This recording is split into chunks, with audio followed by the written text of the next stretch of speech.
Finally నా కోరికైతే తీరింది. ఏంటి అనుకుంటున్నారా? చెప్తా వెయిట్ చేయండి.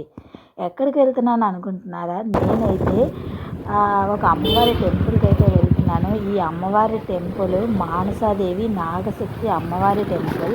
ఈ టెంపుల్ ఎక్కడో తెలుసా? చీపురుపల్లిలో ఈ టెంపుల్ చీపురుపల్లిలో ఈ టెంపుల్ అయితే ఉంది. అక్కడి నుంచి మనం వెళ్ళాలంటే చీపురుపల్లి వెళ్ళి అక్కడి నుంచి ఆటోలో కానీ మన దగ్గర బైక్స్ ఉంటే బైక్స్లో కానీ ఆ లోపలికైతే మనం వెళ్ళాలి. ఇది చాలా అంటే చాలా ఫేమస్ అండి ఈ టెంపుల్. చాలా రోజుల నుంచి నేనైతే ఈ టెంపుల్కి వెళ్ళడానికి ట్రై చేశాను. కానీ దేవుడు అనేవాడు మనకి ఎప్పుడు అనుగ్రహం ఇస్తాడో మనకి తెలియదు కదా.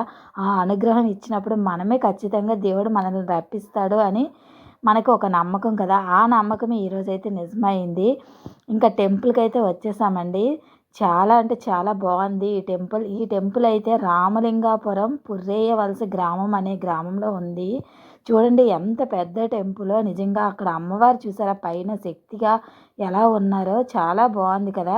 అయితే టెంపుల్లోకి వెళ్ళే ముందు అందరము ఇక్కడ శుభ్రంగా కాళ్ళు అనేవి కడుక్కొని వెళ్ళాలి. ఎందుకంటే మనం చాలా చోట్ల తిరిగి వచ్చినా ఇంటి దగ్గర వచ్చినా కాలు కడుక్కొని దేవుడికి వెళ్ళడం అనేది ఒక పద్ధతి. అయితే ఇంకా టెంపుల్‌లో డైరెక్ట్‌గా వెళ్ళిపోలేము అని మేమైతే అనుకున్నాం. బట్ అయితే ఇక్కడ ఒక చిన్న మాకు తెలిసింది ఒక చిన్న విషయం. ఏంటి అంటే ఇక్కడ ఒక కార్డ్ ఉంటుంది. ఆ కార్డ్‌లో మనకి ఆ దేవుడి గురించి ఒక శ్లోకాలు రాసుంటాయి అమ్మవారి కోసం. అవి చదువుతూ మనం గుడి చుట్టూ 27 సార్లు ప్రదక్షిణ అనేది ఖచ్చితంగా చేయాల్సి ఉంటుంది. ఎందుకంటే ఆ గుడిలో అది ఆచారం అంట.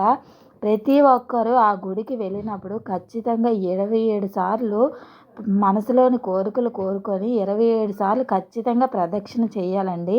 మేమైతే ఇంకా ప్రదక్షిణ చేయడం స్టార్ట్ చేసాము.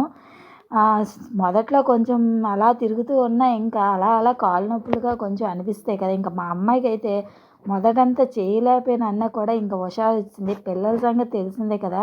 పెద్దవాళ్ళకన్నా పిల్లలకే బాగా హుషారుగా ఉంటుంది.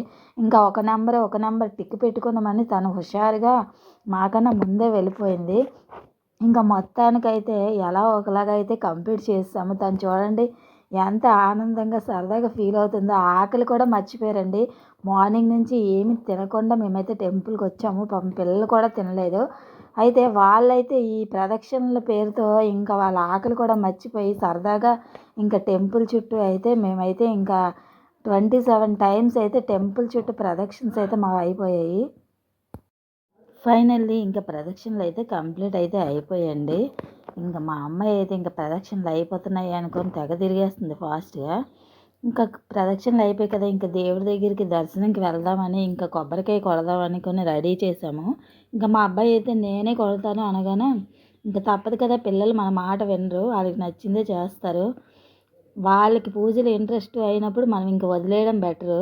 అందుకని ఇంక వాడికే ఇస్తాము. ఇంక దర్శనంకి వెళ్దామని ఇంకా ముందు తావులోంచి ఇంకా బయలుదేరాం దర్శనంకి. చాలామంది అయితే ఇక్కడ పసుపు కుంకుమ పూజ అయితే చేయించుకుంటారు. మేము చేయించుకుందాం అనుకున్నాను. బట్ అయితే టైం లేదు. ఎందుకంటే మినిమం 10 బ్యాచెస్ అయితే ఉండాలి ఖచ్చితంగా అని. ప్రతిరోజు ఇక్కడ మానసాదేవి అమ్మవారి కోవిల్లో అయితే ఖచ్చితంగా పసుపు కుంకుమ పూజ అయితే జరుగుతుంది. కాకపోతే నార్మల్ రోజుల్లో కన్నా మంగళవారం శుక్రవారం చాలా జనం ఉంటారు. అసలు ఆ పసుపు కుంకుమ చేయడానికి కూడా ఖాళీ ఉండదు. మిగతా టైమ్స్లో అయితే ఉంటుంది. ఇంకా దర్శనం అయితే బాగా అయిపోయిందండి. అమ్మవారైతే చూడడానికి నిజంగా 2 కళ్ళు చాలవు, అంత నిండుగా ఉంటారు. మీరు ఎప్పుడైనా ఖచ్చితంగా చీపురుపల్లి వెళ్ళినప్పుడు ఖచ్చితంగా ఈ మానసాదేవి అమ్మవారిని అయితే దర్శించుకోండి. మీరు అనుకున్నది ఖచ్చితంగా జరుగుతుంది. ఆ తల్లిని చూస్తేనే మీకు ఇంకోసారి వెళ్ళాలి అని అనిపిస్తుంది. మీ వాళ్ళకి కూడా చెప్పాలనుకుంటారు. ఖచ్చితంగా ఈ వీడియోనైతే చాలామందికి షేర్ చేయండి.